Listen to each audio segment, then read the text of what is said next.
তাণ্ডবলীলা ছাত্র জনতা আন্দোলনে সরকার পতনের পর যে তাণ্ডবলীলা হয়েছিল তার নমুনা অফিস কক্ষ ভেঙে তছনছ করেছে, কিছু দুর্বৃত্তায়ন এসব কাজ করেছে। অফিস কক্ষ ভাঙচুর করার পর দুর্বৃত্তরা এখানে হাজার হাজার টাকার সিমেন্ট ছিল, রড ছিল, সেগুলো তারা দুর্বৃত্তরা সেগুলো বাইরে নিয়ে গিয়েছে। দুর্বৃত্তায়নে হামলার ফলে ব্যবসা প্রতিষ্ঠানে যে ধ্বংসলীলা চালিত হয়েছে তার কিছু নমুনা।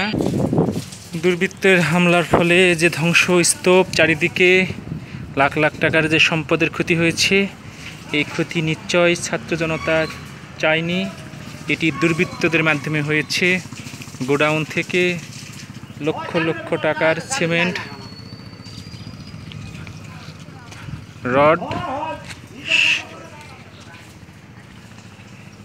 সরিষা, গম, ভুট্টা, ধান, চাল লুট হয়েছে।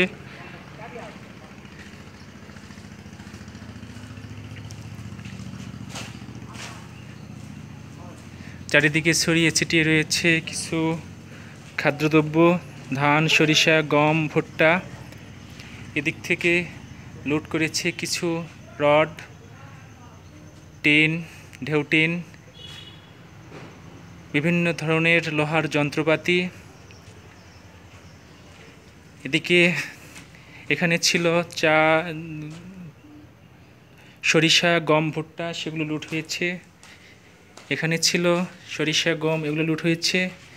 গোডাউনে ছিল সরিষা, গম, ভুট্টো, এখনও আগুন জ্বলছে।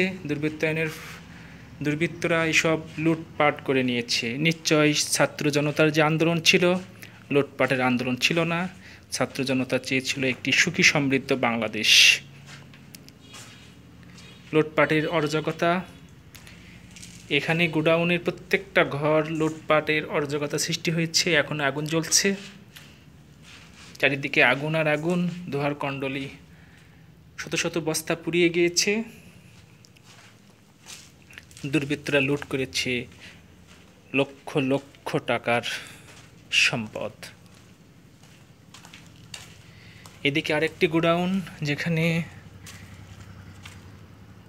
ধান ছিল, দুর্বৃত্তরা ধান নিয়ে গিয়েছে। চারিদিকে ছড়িয়ে ছিটিয়ে গিয়েছে ধান নেওয়ার জন্য গোডাউন। এই গোডাউন পুরোটাই ধান ছিল, দুর্বৃত্তরা ধান লুট করে নিয়ে গেছে। নিশ্চয় এই লুট অরাজকতা ছাত্র জনতার আন্দোলন থেকে কাম্য ছিল না, এবং ছাত্রের সেটি কখনো কাজ না। কিছু দুর্বৃত্ত এসব সুবিধা বা গ্রহণ করেছে। আমাদের দেশটা তখনই সুখী সমৃদ্ধ হয়ে গড়ে উঠবে যখন আমরা বিবেকবান মানুষ হিসাবে গড়ে উঠতে পারব। এছাড়া আমাদের দেশটি সোনার বাংলাদেশ তৈরি করা সম্ভব না। চারিদিকে পড়ে রয়েছে ধান, চাল, গম, ভুট্টা, অনেক কিছু। চারিদিকে লুটতরাজের একটি ক্ষতচিহ্ন, নমুনা চিহ্ন। চারিদিকে এদিকে লুটতরাজ হয়েছে,